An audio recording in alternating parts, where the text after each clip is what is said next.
Well, hello. We are live. This is the first time I'm going live on YouTube.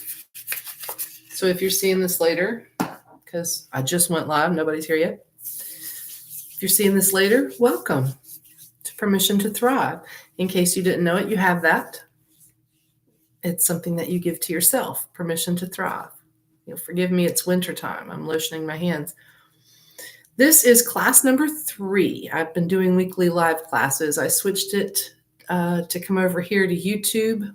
The other 2 I did on Facebook, and I'll be uploading those. If you want to check into those, the first live class we were dealing with, I don't like resolutions. Don't do them. I never have. Well, I can't say I never have. That's kind of a lie. I haven't in some years. Um, so the first class dealt with some things we could do. People make these resolutions. They want to get healthier. They want to put good things into their lives. And we talked about things like morning routine and the importance of that.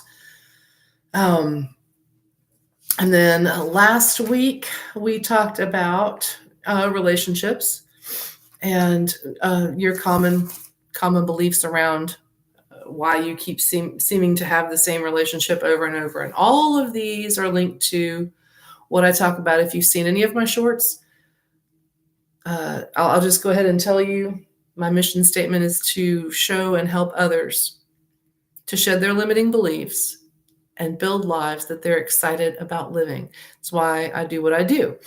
Class number 3 today, we're checking in. It's a progress check-in. What did you start at the beginning of this year? What were you excited about as the new year rolled through? What did you implement? And how's your progress going? Are you doing well? Was something that you installed new that you decided, yes, this year I'm actually going to do this? What are you doing? And is it working out? And if you've stalled out, because today's the 23rd, so it's usually somewhere between the 21st and the 27th or 8th when people start to just kind of fall off. And I speak from experience. Let me just tell you a little bit while we're getting acquainted in the first few minutes here. My name is Marie. I also go by Anne Marie is my real name. You can call me either one. I don't care. I have started this journey back in 2020. I decided I wanted to become my own boss, and I wasn't sure exactly how to do that. I write books, but I had something to say, and I jumped online and got a business course going, and that's where my personal development journey began, because the company I partner with teaches way more than, business. So after 20 years working in finance, I'd had enough of corporate America. I'd had enough of settling for what other people said I could have. I had enough of being told, if you do this, this, this, and this, then you can have this and this, and then finding a reason not to make that happen. They would say, oh, no, well, yeah, you did this, but you didn't, and we didn't tell you, and you can't have it. So I decided I was done asking permission to do everything except go to the bathroom, and I began this journey. Since I began my journey, and I'm speaking to you on these topics from 40 plus years, 50 years, I'm 55, 50 years plus of life experience, things that I've learned along the way, things that my personal development experience and journey, and all of my learning has taught me about how to handle all of these things. Limiting beliefs is something I was the poster child for, and still to some degree, we all fight with those. That's the way that works. So I come to you with a crap ton of experience, and while I am not, and we'll just go ahead and disclaimer this for YouTube people who may not have seen me before, I am not a psychologist, I'm not a doctor, I am not a psychiatrist. I simply coach and educate. What I learn, I share with you. What I pass along, I share with you. Well, why, Marie? Why do you care about our limiting beliefs? We'll just go ahead and be real about it. I care about whether you have limiting beliefs because I lived a life that I found happiness in, but I wasn't happy with. Wasn't happy with me.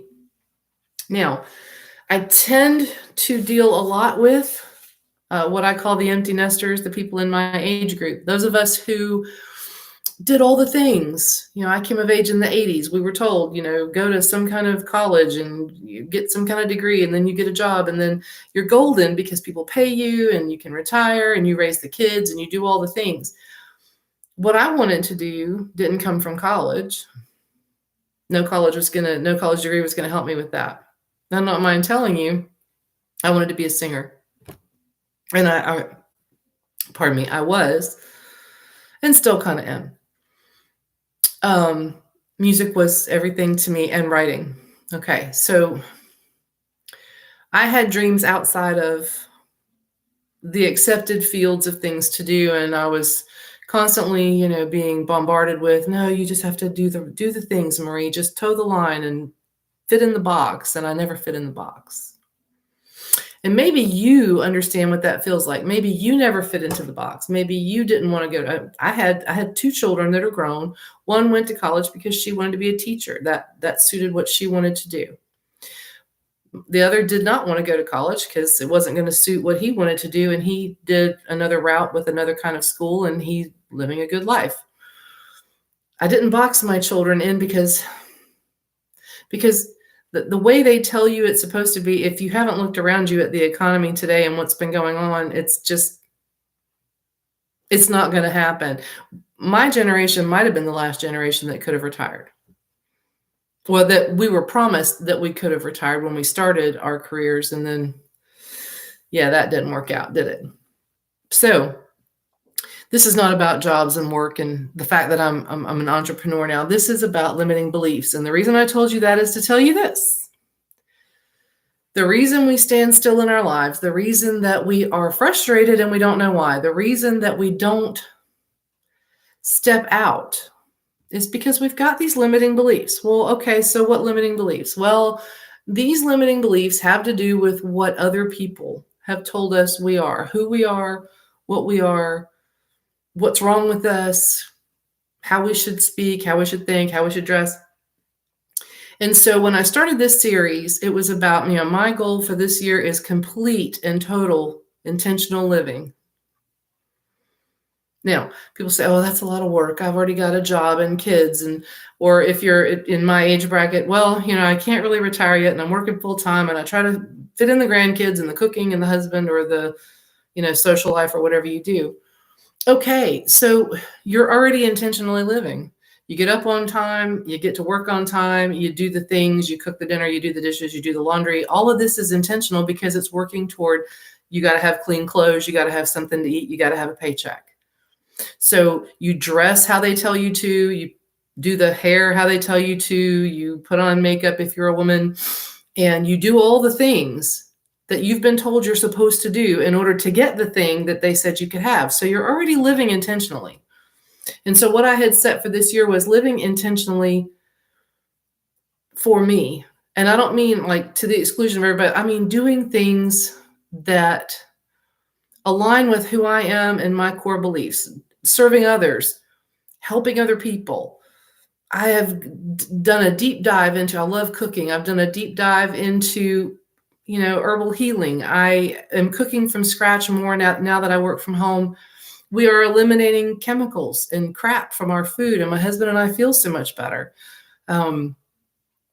It's amazing what you can do when you decide it's okay to put something new into your life, and then you intentionally do it. You set a goal or an intention, something that you want to accomplish, and you set a time frame, which is what we do at New Year's. This year I'm going to lose X number of pounds. Or this year, if you're a guy, maybe you want to increase your bicep size, or you want to increase your, I don't know, bodybuilders. You want to get into shape. You want to run that 10K. You want to fill in the blank. It's what we do with resolutions, and why I hate them. And this is all going to tie in is because we set it, but we say, this is what I want to do. And we have a very short-term plan, instead of setting an intention to do it, to change the behavior. Now, you're never going to lose weight if you don't change how you feel about food. The limiting beliefs that we hold about ourselves, whether it's weight, our physical appearance, our level of intelligence, our ability to get the job, all of these things are things that our subconscious believes because we told it to believe that without realizing it. We took it in and believed it. And we have feelings attached to every one of those thoughts. So some of us don't take criticism well. Some of us have a lot of road rage. Some of us don't, we're super sensitive to tone of voice and we take offense to things. Or some of us are, embarrassed to be seen in certain outfits, or, they waiting for somebody to say something about how we look. There are a million things that go on in our heads, and all of this started way back a long time ago, and that's not what this class is about. We adopt these things when we're young, but what are we doing to change them is where we are as far as this year goes. And so we started the year with a morning routine, and the reason I thought that was so important is because if you're going to start at the beginning of your day and be intentional. And what I mean about that is set up at least 3 things in your morning before you go to work, whatever that is for you, that are for you. And the things that I recommend are reading or journaling, your breathing and meditation or spiritual time, and movement. Move your body. Now, I have had a back issue when I first started this, and all I could do was some air squats holding on to my chest of drawers. Worked up from 2, and in 2 weeks I was doing 40. My back felt better. I got moving. I didn't want to. I'm not an athlete. And I didn't want to, but I did, even especially on the days when I knew I really didn't want to. And some days I would holler because it hurt, but I did it anyway, because I had promised myself that I deserved to be treated that good. And so when we start something, what we did in the first couple of classes, we're talking about these things because we put them into place, but yet somehow, somewhere along the line, about this time, it's like, well, but nobody will really know, and there's no accountability. And if I slide off, and don't do this, and the first time you take a new habit and don't do it, it's going to be hard if you've done it for more than 21 days. The first time you don't do it, you cross the line. And then it's easier the second time you don't want to do it. And it's easier the third time you don't want to do it. And finally, where are you after so many weeks? And you're like, suddenly I don't feel as good. I'm not sleeping as well. And I'm grumpy at the end of the day. And I'm having that extra beer or that extra glass of wine, or, I'm finding ways to escape because I'm not happy. Escape into TV and, all of these things, none of which are putting you any closer to the level of excellence you already know you're capable of, the level of happiness that you will feel when you're aligned with your true purpose and with who you really are. Because living any other way is twice the work. I mean, people say, oh, well, all this stuff you're talking about, Marie, that would take a lot of effort. Well, okay, look at the effort you're putting out now. One day it occurred to me, I was like, I'm going through all this and jumping through all these hoops to look right and speak right and act right and do all the things. And none of it's really benefiting me. I'm not happy. There has to be things that make you feel good. And I break it down. I have a webinar and a class about to be released, and I break it down the same way that the company I'm partnering with breaks it down into 3 areas of your life. It's Entre Institute. You can look that. I'll have a link for you. Physical, personal, and professional are the 3 areas of life that if we don't, I hate to be Mr. Miyagi about this, but if we don't balance them, if you don't keep them all in balance, then life will never be in balance. And you'll never achieve whatever it is you decide you want to achieve. And we start small for this reason. So you set a goal that every single morning, you're going to take your supplements and you're going to drink water the minute you get up. I recommend that. And then 3 weeks later, it's like, I just want the coffee. That's the moment when your commitment to yourself and your limiting beliefs about nobody's going to know, and just slide back into your old ways, and nobody's going to say anything. Nobody will know you didn't drink the water, but you're going to know. And somewhere in the back of your mind, it's going to be with you all day. When you start out making the choices and doing the things, even when they're hard, the rest of the day, the choices are easier. You make better choices. That's just the way it works. Okay. And I know I kind of jumped around a little bit there, but here's where I'm going with this. If you're starting to slide off, I know that for a while I had injured my back. And so I kind of got off my morning routine. And what I mean by that is I was still taking care of the spiritual. I was still drinking my water first thing before coffee. I was still moving around in my house, but my back was so bad that I didn't do I do a light yoga stretching kind of. And within 24 hours of stopping that and not doing it, not only was my mind ticking away guilt, but my body didn't feel as good. And then so then you become your own bully and you're guilting yourself. So it's a vicious cycle. And what we want to do is install these things that are simple. And then while we're working the new things in that we want to accomplish, we want to add in things that are going to help us with our mindset. Okay. So when you add in the new things each time you achieve them, it's a good feeling. Okay, I'm just going to give you an example here. If you set a realistic and very specific goal, like by the end of March, I would like to have lost 30 pounds. Okay, so work backwards. So that's your goal, and you work backwards. Okay, so at the end of February, what's reasonable? Well, that's if you're at the beginning of January, 3 months, 10 pounds a month. Easy math. Okay, so you know the math and you know where you want to be at the end of each month. So then you got to go back and go, okay, now I have to have a plan. Now I'm not talking about, blueprints and, but schedule what you want done. Schedule your tasks. What's going to get me there? What's the discipline? What's the intentionality that's going to get me there? And be creative with it. I mean, good Lord, I have changed everything about how I eat.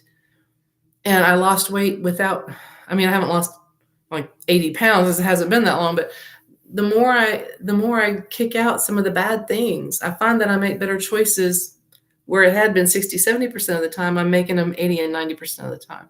It stacks up. And every time you set your intention, you set your task and you prioritize and you say, okay, I'm going to get this done because I deserve to check this off my list, and at the end of the day, be completely satisfied that I checked off the things that I want to get done. It's just that simple. The last thing I'm going to say is you need to get a tribe. I have a group on Facebook. I belong to about 10 for different reasons. The thing is, and it's why Weight Watchers is so successful, is because other people going through it, it's not like you're accountable to them and they're going to ask you 54 questions. It's something about belonging to a group where people understand how you feel and what your struggles are, and you can blurt out in the group if you're having a difficult day, or you can offer support to someone else who's having a difficult day. So if you are struggling with, okay, I tried to make these changes, but I kind of was all scattered and I didn't really have a plan.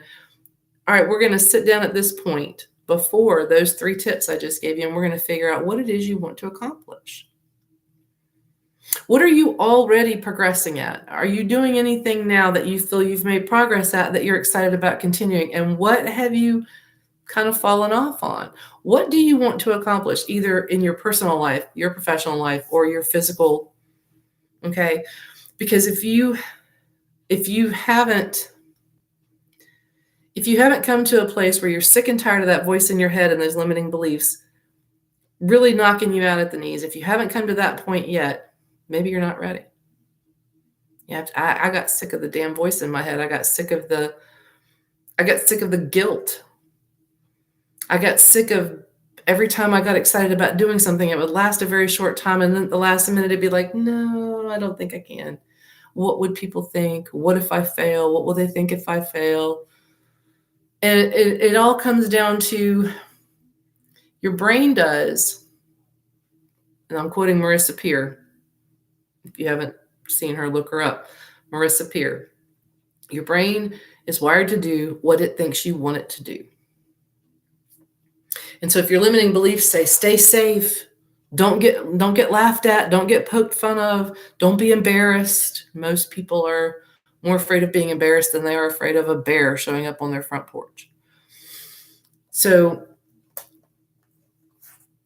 if you're sliding off, what's the fear? What are you afraid of? What are the reasons that you've decided it's no longer worth it? Was it too big of a goal? Do we need to maybe adjust the focus? There's no reason to scrap it all together. If it meant something to you a couple of months ago and you were excited about it, it still means something to you. What's holding you back? Why do you think you can't? Why have you decided you no longer want to? When you start taking these things into account and start addressing what the beliefs are that are keeping you from stepping out, that's when you start to feel a little uncomfortable. It's a little scary. It's a little uncomfortable. Okay, that's your first red flag and you should be happy. You're growing. The minute you get uncomfortable and you're a little bit afraid to take that next step, that's the growth zone. That's where you want to be. That's where life is lived. Because otherwise, you stay in your comfort zone, the area that's familiar to you, and you're basically just watching a parade go by. And we don't get a second shot at this. And it's not like I hit 50 and had some kind of crisis. This was nagging at me in my 30s.